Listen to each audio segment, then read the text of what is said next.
All right, so tonight on State of Play on Mint Press News, welcome y'all. Ukraine invades Russia, masterstroke or strategic blunder. Which one is it?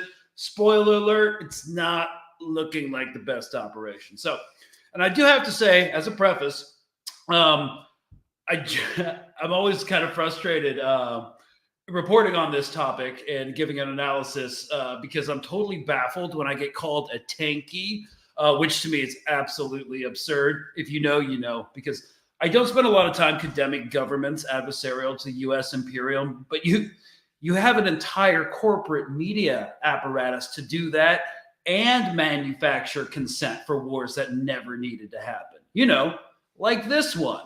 So just so you know, I'm wholeheartedly against authoritarianism, whether it's left wing or right wing, but our government's dirty work is underrepresented and reported in our media. So that's what I focus on.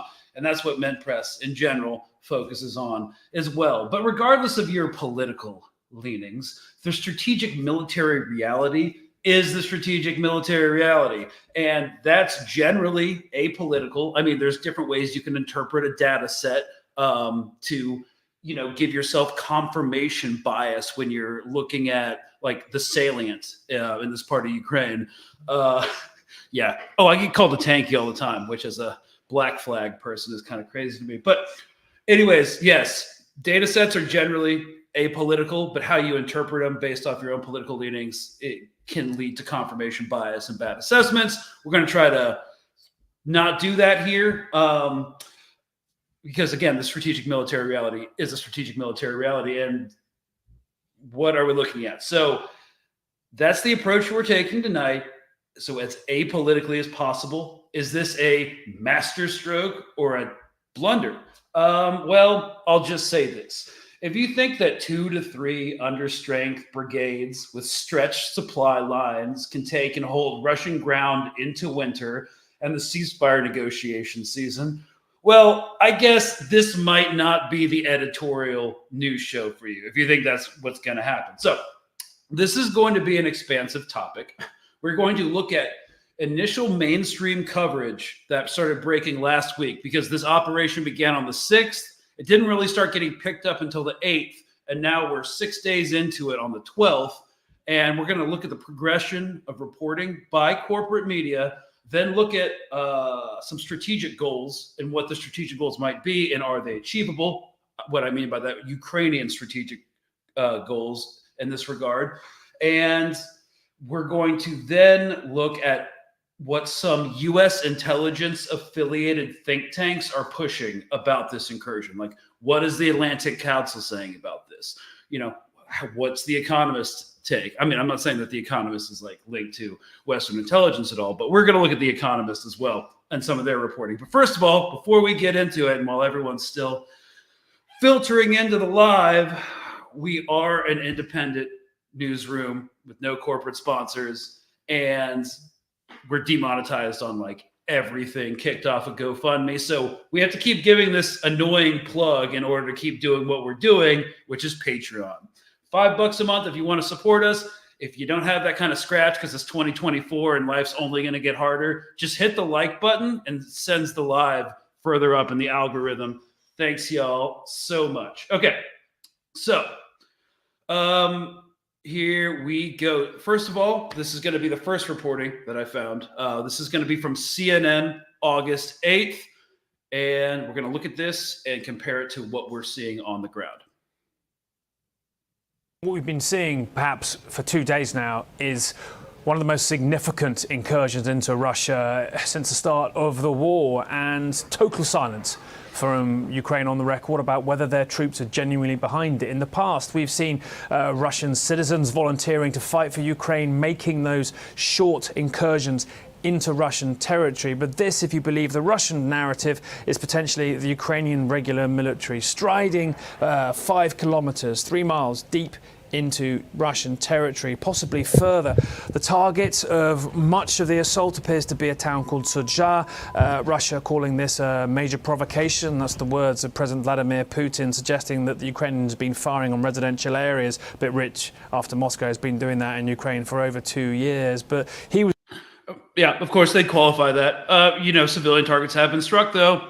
Obviously, He was assured by his chief of staff that the advance had been halted. A very different picture, though, seen on social media videos, some suggesting, without what we can confirm ourselves, that even Russian servicemen were surrendering to Ukrainians, according to some Ukrainian accounts, showing damage inside the town of Sujda and potentially a multi-pronged Ukrainian move inside of Russia. Why? Well, some analysts are pointing towards a gas terminal near Sujda, which controls Russian gas that moves through Ukraine to Europe. Still, that's definitely part of it. There's also in terms of important key civilian infrastructure, there's also a nuclear power plant in play, but this is very superficial supposition by CNN. Of course, it's only like 2 days into it, but we're going to really flesh this out. Now, in the third year of the war, that may now be under Ukrainian control. That may have been the objective. Kyiv often looking to get control or inflict damage or influence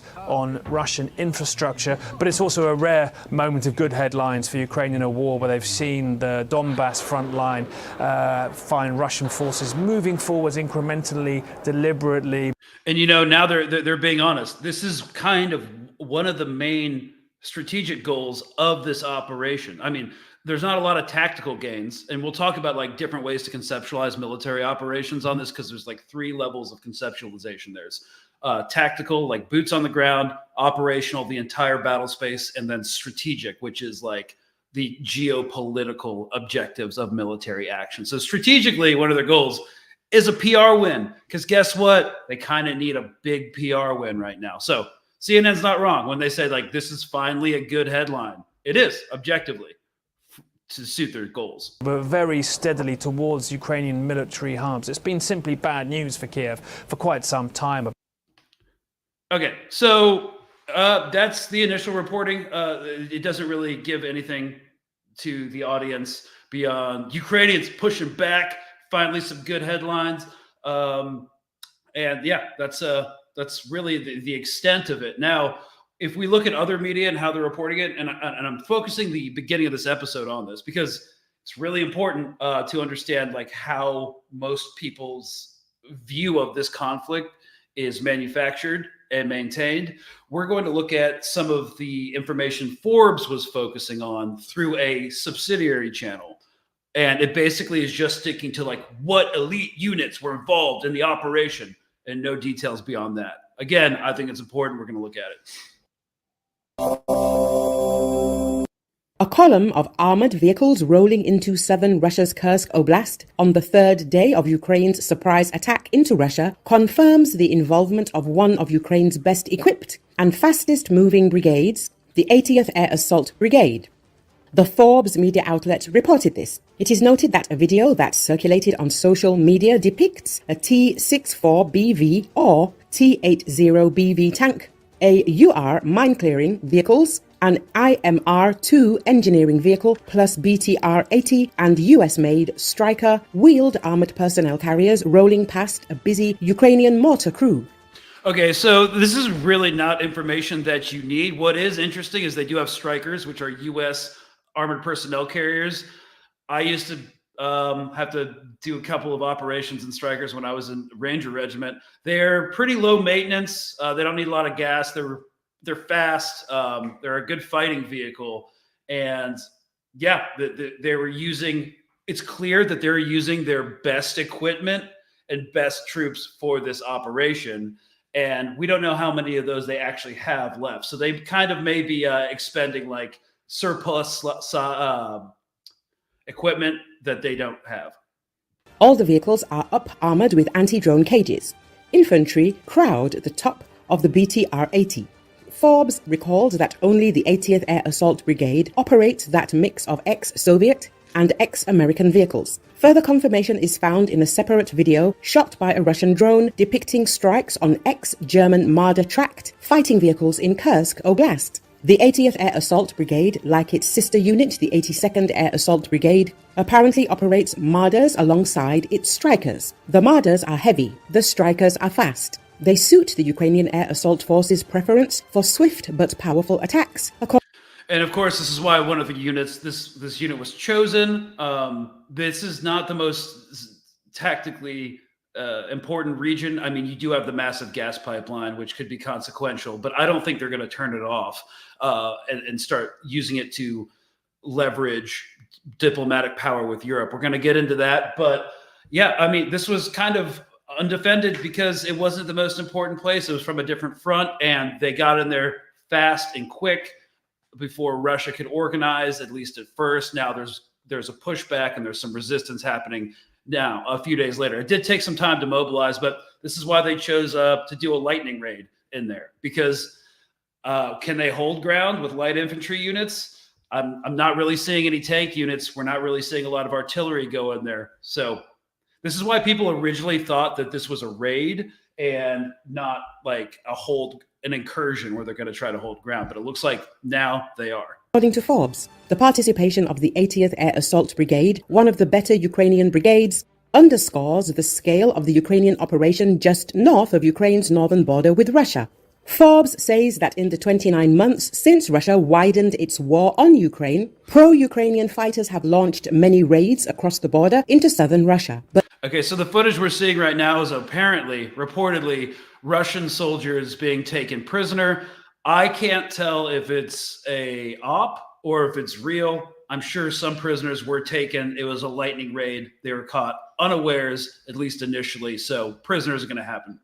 Anytime this happens, that's going to happen as well. So I can't vouch for the authenticity of these prisoner photos, but yeah, I just wanted to point that out there. These raids have been small in scale and limited in scope, and have never lasted more than a few days. More than anything, they've been meant to embarrass Russian leaders. The General Staff of the Armed Forces of Ukraine believes that this offensive may force Moscow to transfer troops from the Donetsk region and slow down Russian successes in this direction. In order for this tactic to bring success to Kyiv, the Russians must transfer many troops from the Donetsk direction. If the Russians stop the Ukrainian offensive in Kursk without bringing in additional forces, the offensive in Kursk will lose its meaning. All right, well, that's a pretty unsophisticated summation of the situation. Combat forces will be redeployed to deal with this. Russia cannot tolerate an attack on its sovereignty and ground being taken. And we'll get into that in a second. But just so I can lay it all out there for those who are just waking up from the weekend and realizing what the heck is going on in Europe. 6 days ago, all right, the Ukrainian Army, AFU, Armed Forces of Ukraine, initiated a surprise counteroffensive into the Russian region of Kursk along the northern border of Ukraine, and initially captured over 350 square kilometers of territory in what is the largest regional gain since the Kharkiv offensive nearly 2 years ago. And since I'm going to be talking at y'all for a second, can we get some fun B-roll up to make sure the ADHD kids have something to do? So I probably have ADHD, by the way. This is the Armed Forces of Ukraine's first offensive into Russian soil and has apparently caught the Russian military unawares.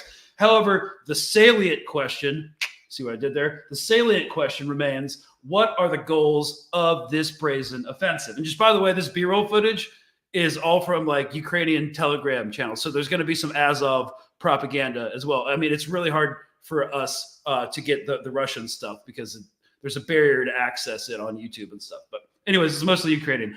So what are the goals of this brazen offensive? After 6 days of observation, it is becoming clear that the battle for Kursk could either end in a significant strategic victory, unlikely, that improves Kyiv's negotiating position in the stalled peace talks, or a grave blunder that diverts men and material away from the fighting against the steady Russian territorial gains to the south.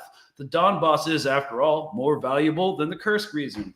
Hint, hint, it's going to end up being a blunder, but the CIA talking points are hard at work. Anyways, the likely goals of the incursion are, one, you know what? I think I'm going to post this in the comments so, you know, you can copy paste it. Hang on, one sec. Oh, YouTube rejected your comment. This usually means they think it's spam. I'm going to drop. Okay. Hey, Jem, I'm going to drop in the Telegram channel. Maybe you can find a way to post it. All right.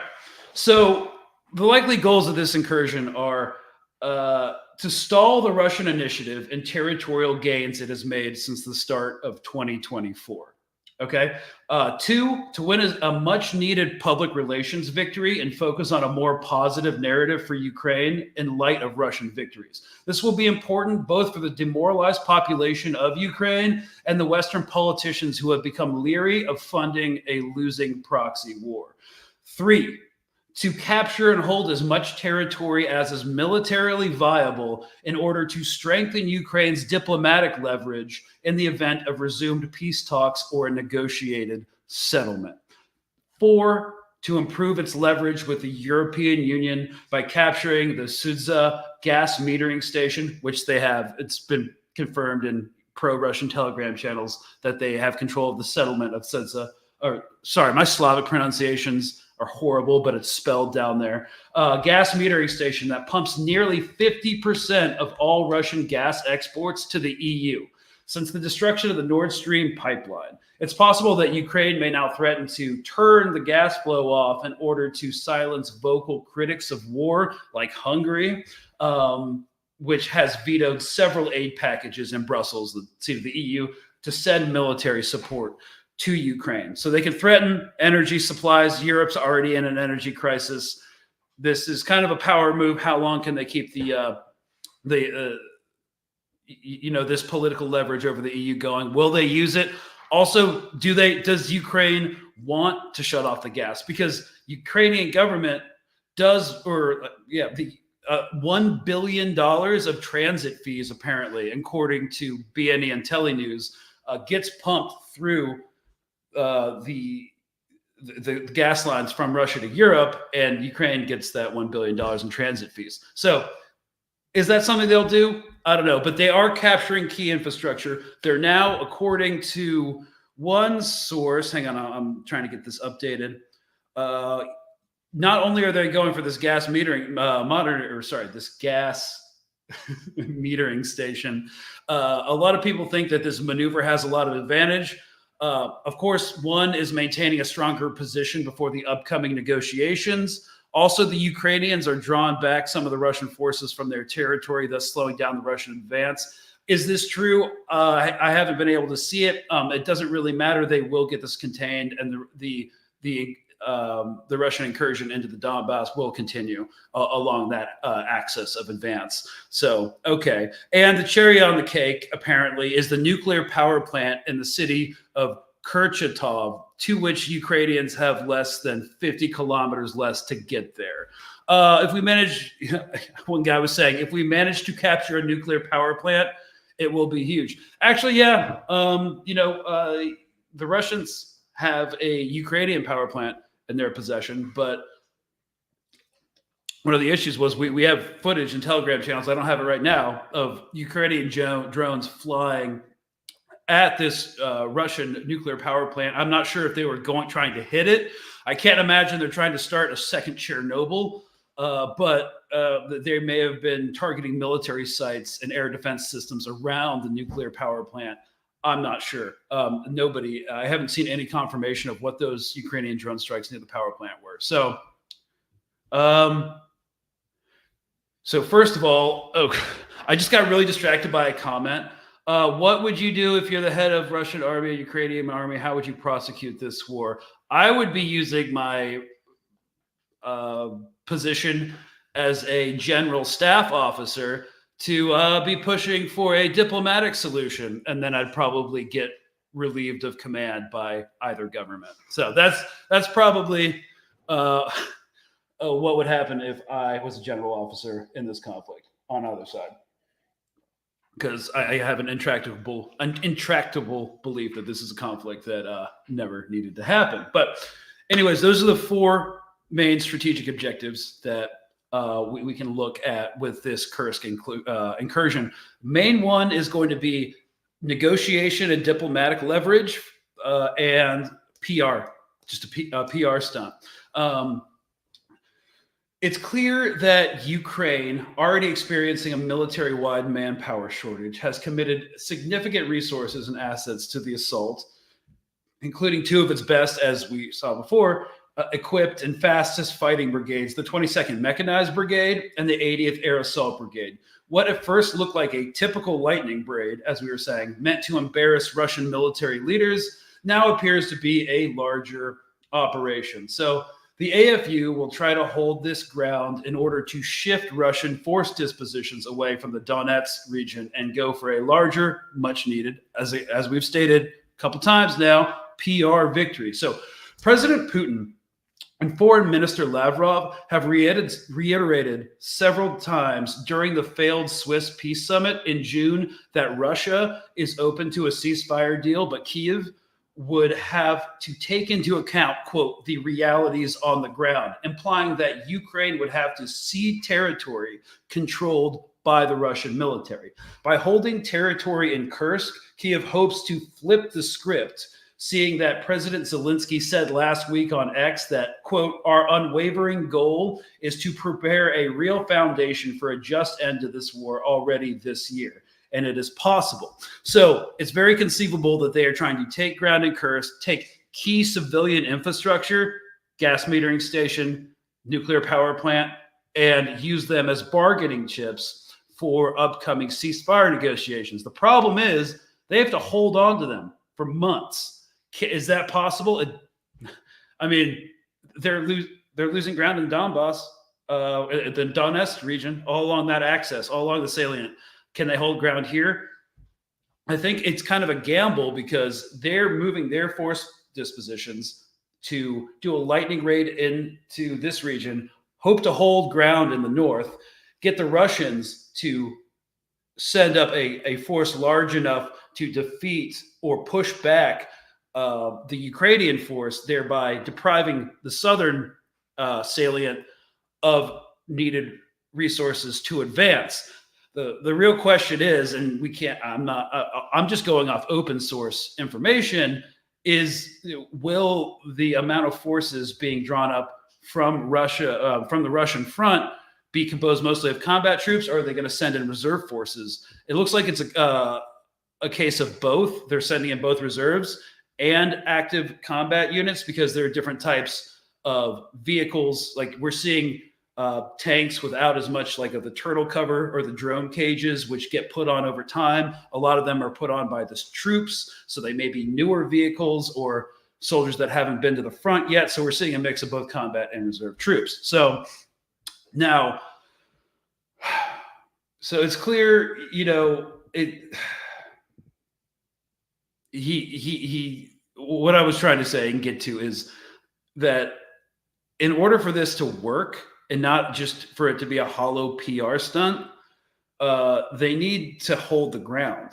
Otherwise, it's going to undo their one good headline that they had recently, and then they're going to have lost a lot of troops trying to take ground that they couldn't hold, and they're going to get pushed back, and it's going to be even more embarrassing. So in the simplest non-military terms, those are kind of like the stakes we're dealing with. So like, if this is truly the main goal of the offensive into Russia, it does look like a massive long-term blunder, since there's little chance the AFU, the Armed Forces of Ukraine, can hold Russian ground in the autumn months with a manpower shortage and supply line shortages, and a loss of territorial gains will undermine any short-term PR victories.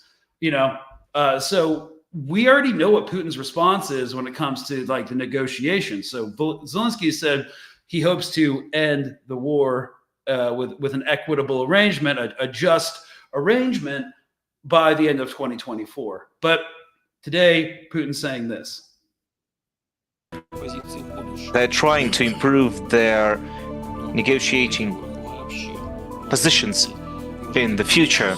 But what negotiations could we even talk about with people who are attacking civilian infrastructure, or trying to create threats or nuclear industry facilities?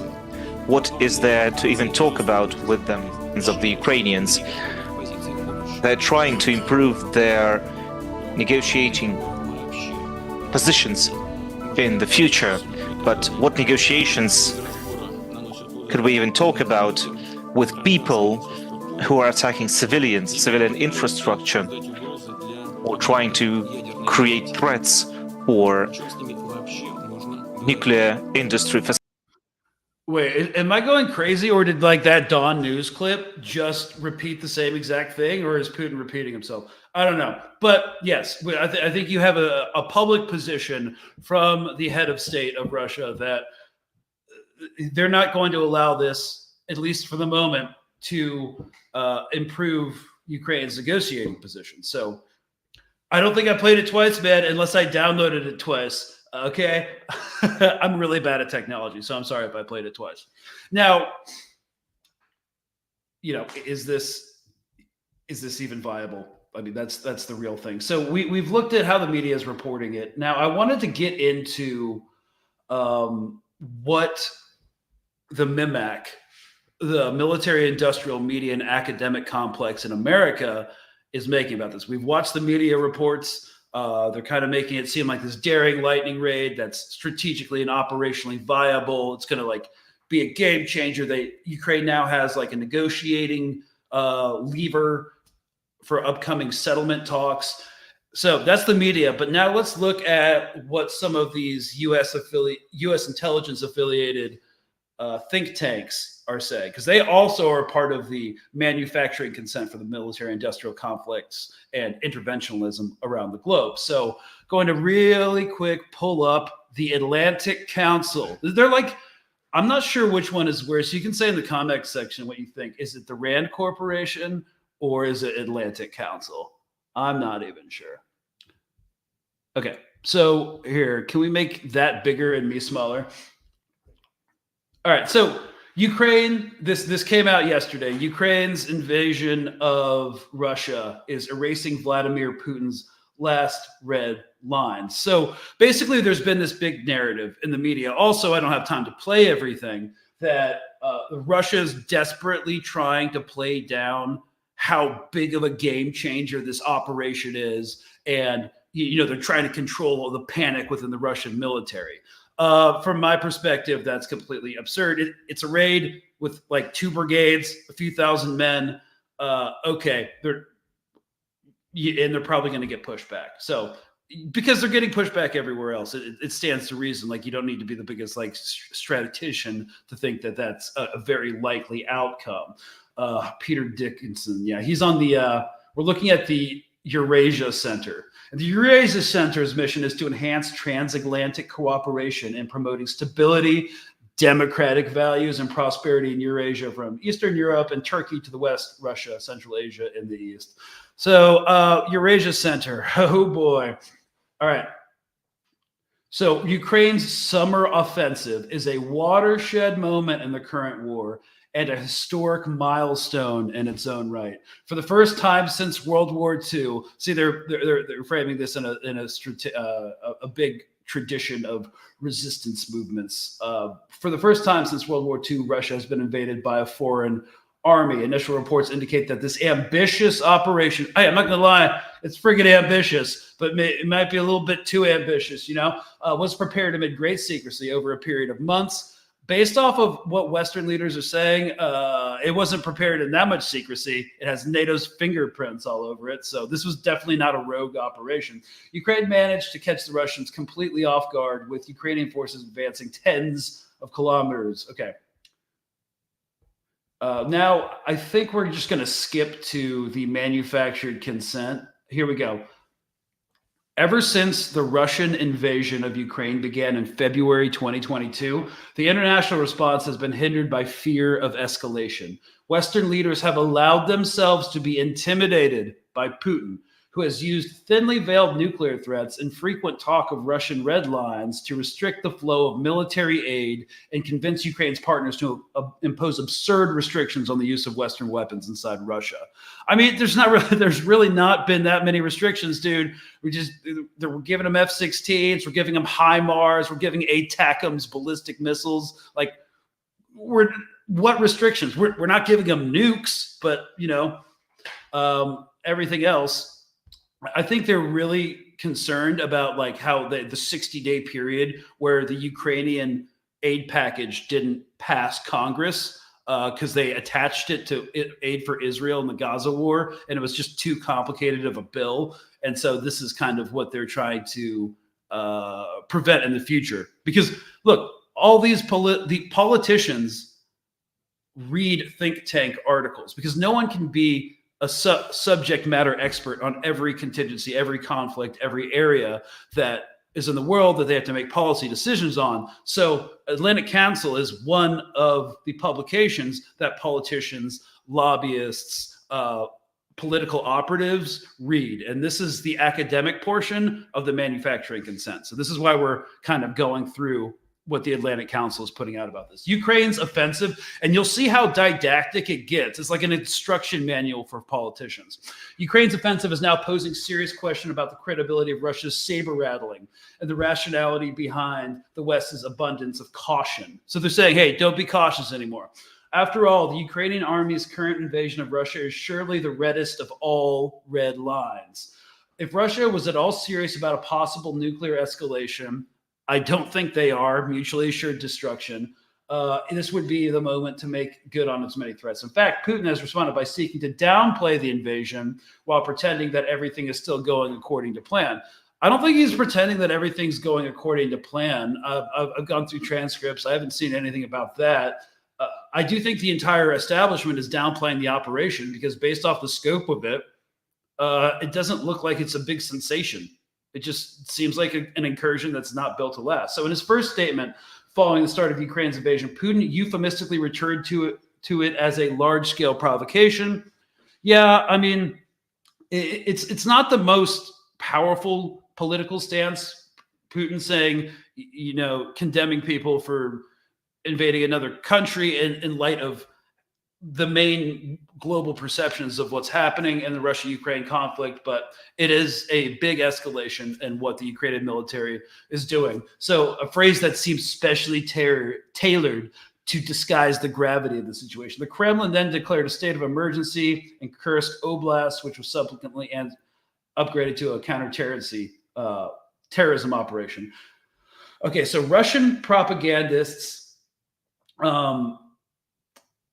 adopted an equally low-key approach. There have been no appeals to the Russian people or attempts to rally the country against the invader. On the contrary, the Kremlin media has reportedly received instructions to avoid stirring up the situation. I mean, yeah, while Russian officials have been told to refrain from commenting on developments in the Kursk region altogether. These are most definitely not the actions of a self-confident military superpower on the verge of major escalation. So what they're saying in this article is Russia's not going to escalate. We need to stop being scared of Russia escalating, and we need to just escalate ourselves right now. And so that's what is being consumed by some people in the political class right now. I just wanted to point out the think tank world for y'all real quick. And oh yeah, there will be a Q&A at the end of the show. Okay, cool. Just checking the comment sections real quick. All right. Anyways, that is we've looked at the media and the academic aspects of all the talk and propaganda surrounding this military operation. Now, there's one thing to also consider, and that is the economic aspects of what's happening right now. So Russia has defied expectations at every corner, regardless of how you feel about that government. The Western sanctions against Russia didn't work. They've started thriving. In spite of it, their military capacity is even impressing some U.S. generals and people within the defense industrial complex. And, even to the point where you've got General Mick Ryan, who is now a senior fellow for military studies at the Lowy Institute, like commenting on the operation, saying that the Russians will have to respond, even they do not have a bottomless pit of resources to do so. So they're changing their talking points, kind of. They're saying even they don't have a bottomless pit of resources. They could have said they don't have a bottomless pit of resources, but the fact that you would accidentally or intentionally add even means that even key figures that are within the policy apparatus are recognizing that, they don't have a bottomless pit of resources, but they've got a ton of resources. And then you have think tanks like the Rand Corporation and the Atlantic Council trying to manufacture consent among American politicians to be like, more aid, they need more aid. Yeah, they are going to need more aid. This is going to be a bottomless pit of aid because what's happened to the Russian economy.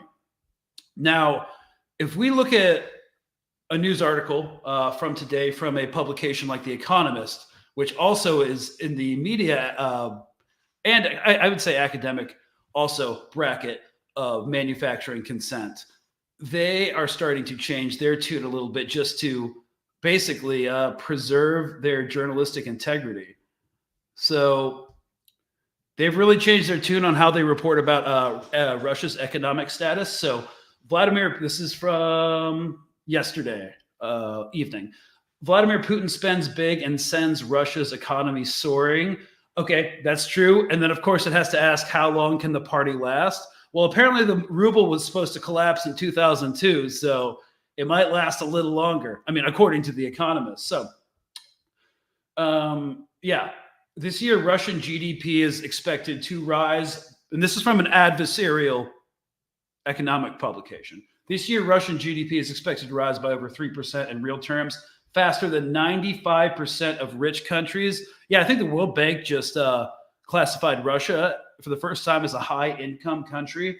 In May and June, economic activity significantly increased, according to the central bank. Other real-time measures of activity, including Goldman Sachs, suggested the economy is accelerating. Unemployment is close to an all-time low. The ruble is doing fine. True, inflation is too high. In June, prices rose by 8.6%. I mean, it is a wartime economy, well above the central bank's target of 4%. But with cash incomes growing by 14%, that's almost twice as much as inflation year on year. The purchasing power of Russians is rising fast. So it's controllable inflation, unlike what we've got in the United States, right? In contrast with almost everyone else, Russians are feeling good about the economy. So, if populations are feeling good about the economy, their prospects, they're not going to be as, yes, sure, some of their sons and daughters are dying in the war, but the general population isn't going to be as critical of the government or as critical of the war that they're fighting. So the internal dissent within Russia, the factions who wanted to that supposedly existed that wanted to overthrow Putin, and there's I have a number of Russian friends who, I cultivated like India, who definitely don't like Putin, and they are a part of the population. They were never going to rise up and revolt. All these internal pressures that people were saying were going to manifest in Russia because it was on the brink of collapse, they're just not going to happen now.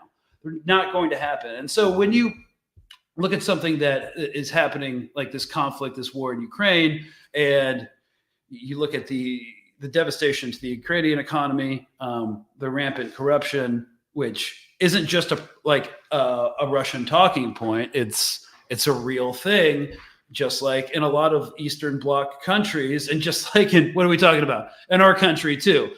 They just take black bag money. They don't know how to put it into a nonprofit, or they don't put it into a nonprofit like Hillary Clinton does. But if you see the disparity, military surplus, almost bottomless resources, according to one former U.S. general, a booming economy, and then you have war-torn Ukraine with a population really demoralized, needing this assault to happen to justify continuing it. And I'm not saying that a lot of Ukrainians don't continue support the war. I mean, they do.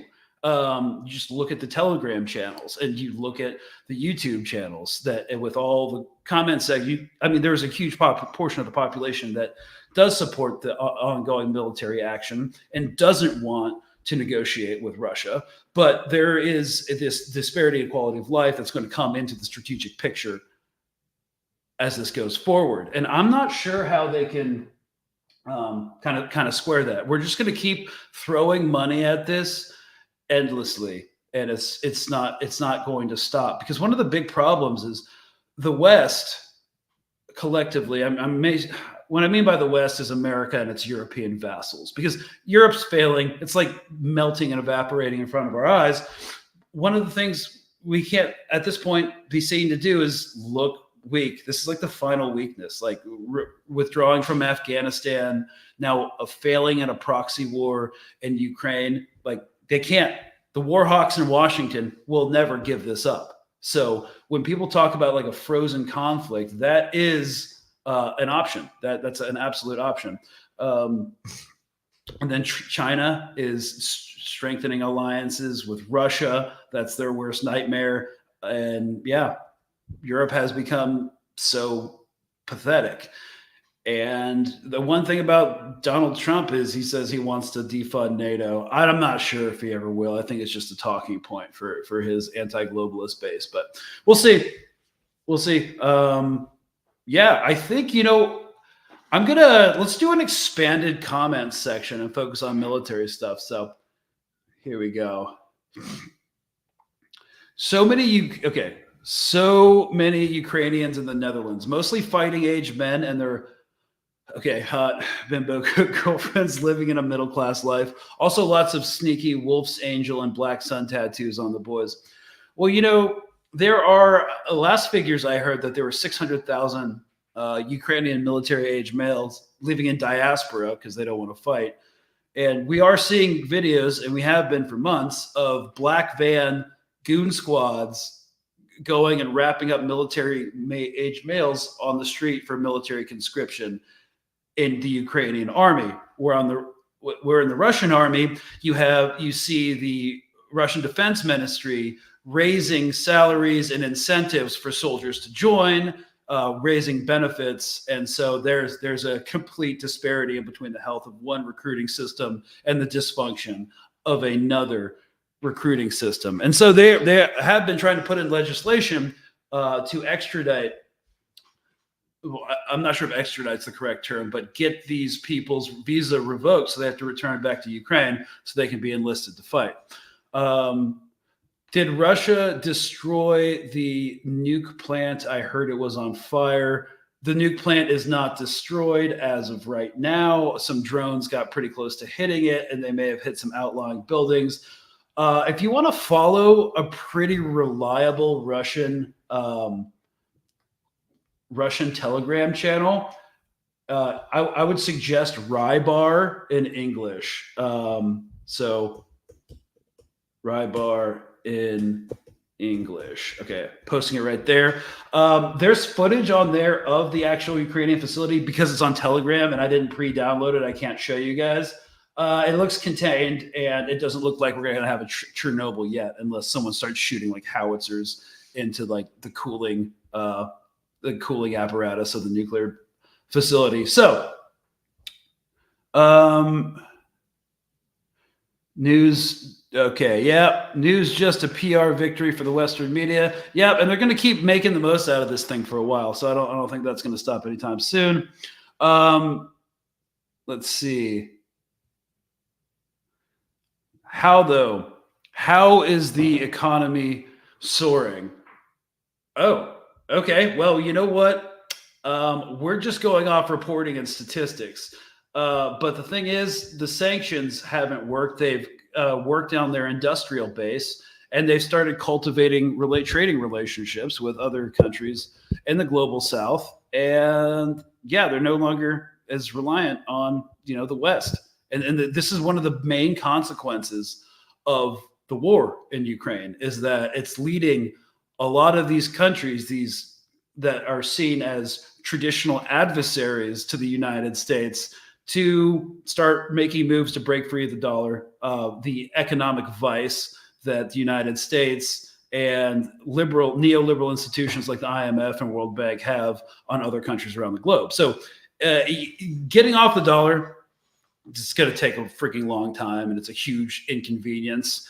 But now the question is, because like third of the world is under U.S. sanctions, does the threat of sanctions outweigh the inconvenience of getting off the dollar? And in order to get off the dollar, all these BRICS countries, and for other reasons too, are coming together.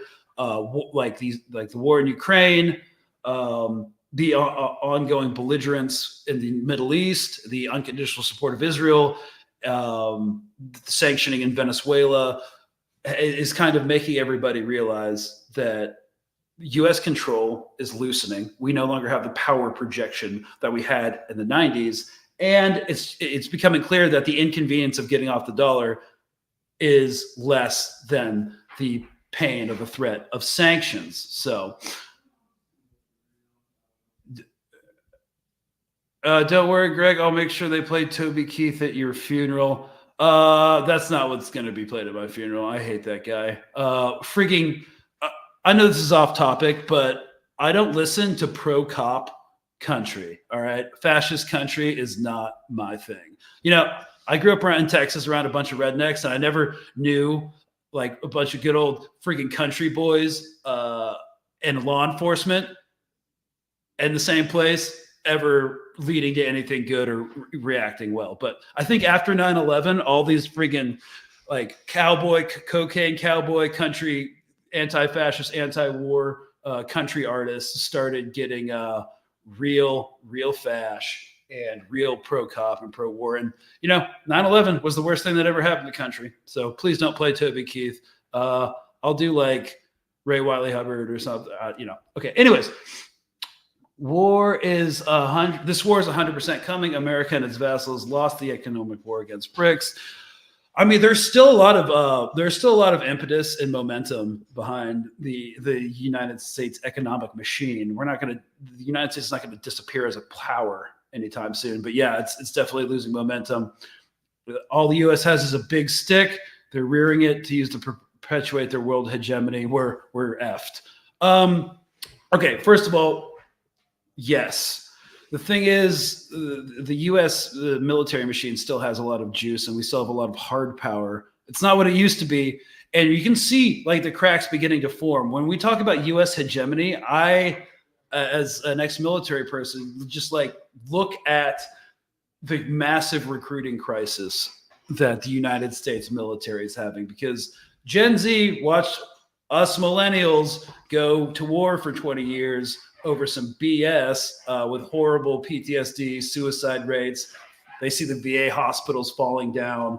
The U.S. military is not at the same readiness it was before the unfortunately titled Global War on Terror, which were, for the most part, low-intensity counterinsurgency operations that shifted our defense industrial apparatus away from like producing mass amounts of like tanks and artillery and shells that you need to fight a high intensity third generation warfare into all these like fancy next gen equipment contracts like the F-35 fighter. Whereas you have like Chinese, military industrial complex coming up with like some pretty close near tier stuff for like way less money, and way less money's been being taken out of the private sector to fund these things. So you've got this recruiting crisis. You have this massively problematic defense industrial complex that's been getting worse over the 20 years it's been exploited during the global war on terror. And it's not only recruiting, it's retention. People are seeing what's going on in like Gaza and seeing U.S. foreign policy, and they're starting to question U.S. foreign policy as a whole. And so what you're going to see is not just a drop in recruiting, but also in what's called retention. So when you're in the military, you have contracts. For like most enlisted people and non-commissioned officers, you have contracts. So like it depends on what your job is, but you sign up for 5 years, and then once that 5 years is over, you sign up for another 5 years, and you do another 5 years. You keep signing contracts, and that's called retention. And there's certain things that will, make you want to like join. Like you get certain bonuses, like in terms of money. You get certain bonuses in terms of you get to go to like certain schools and training centers that you want to go to. There's a lot of perks, and we're starting to actually see the Russian military, in terms of retention, start to upgrade their benefits. So one of the big problems with the Russian army has always been like, you don't get paid much, and they kind of kick you out on your ass once you get out. But they're since this war started, they're kind of restructuring their whole apparatus. So, anyways, that's a whole different topic.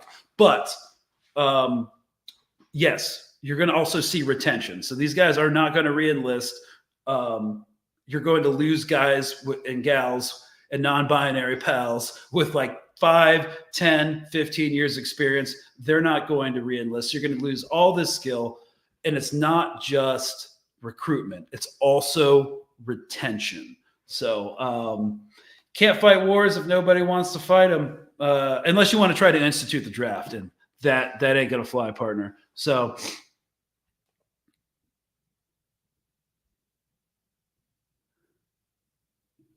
okay, wait. If you think Russian economy is doing great, then you're not following economist YouTube channel Joe Blogs. 3 days ago, he published Russian economic catastrophe, overheating, and shortages. I mean, I'm not going to focus too much on that, but they've been saying the same thing since 2002. I just got The Economist up to show that this is what a lot of Western outlets have been posting since the beginning. So the Russian will struggle to cope with a sinking ruble. The same magazine that says the economy is super hot right now has consistently, since the war in Ukraine started, been posting stuff like that. What does the currency's collapse mean for Vladimir Putin's ability to wage war? Well, look at that. April 14th, 2003. This is something that you have to look at. Is this continuing to manufacture consent to in order to lead people to thinking like, oh yeah, we should keep supporting the war. It's almost going to collapse. It's almost going to collapse. But what we see proven since this thing started was that they always put out these pieces. People generally trust magazines about economics that are called The Economist, but they've just been wrong. They've just been completely wrong. So that's the only real point I wanted to make about that. Yes. All right. How will the Russians respond? Well, they're already responding. They're doing. They're gathering forces, and they are actively engaging the Ukrainian troops that have come over the border. Lives have been lost on both sides. Russians have better supply lines. They don't have the same manpower shortage. Literally nothing makes it seem like the Ukrainians are going to hold out. And they don't need to make a huge deal out of this because they have the strategic upper hand. They have the whole home field advantage. They don't have the same manpower shortage. Their supply lines are shorter. And yeah, they just have more men. Sometimes it just really just comes down to numbers. So yeah. Well, I think that kind of is wrapping it up. I did want to just go over one more time since to just really drive home what, and as we wrap up, maybe there'll be some more questions, but really just to wrap up what the point of this operation is and why it doesn't seem like it's going to be successful. It's again to stall Russian initiative and territorial gains it has made since 2024.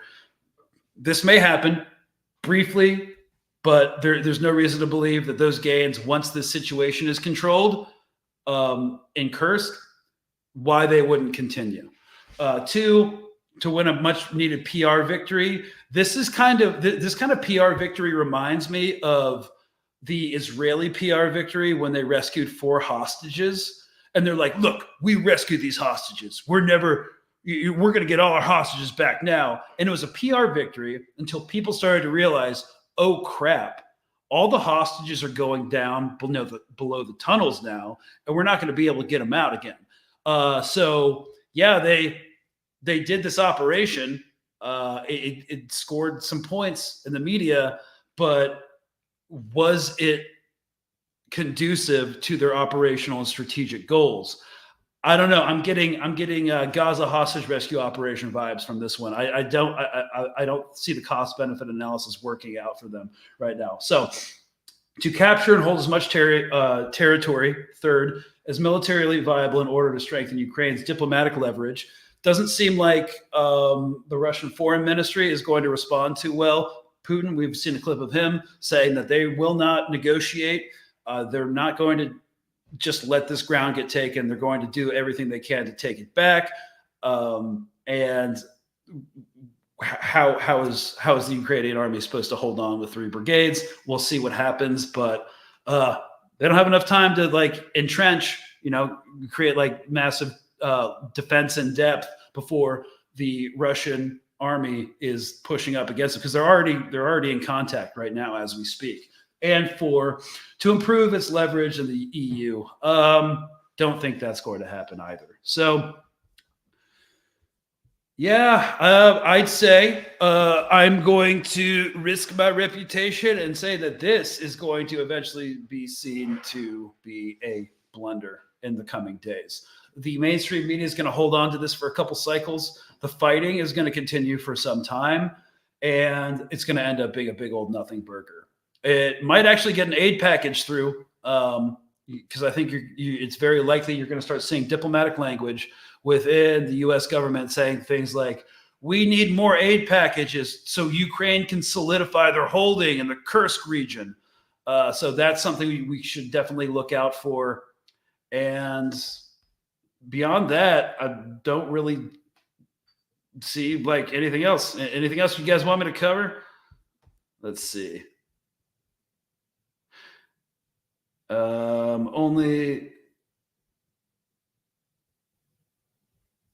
Okay. 1 hostage killed today.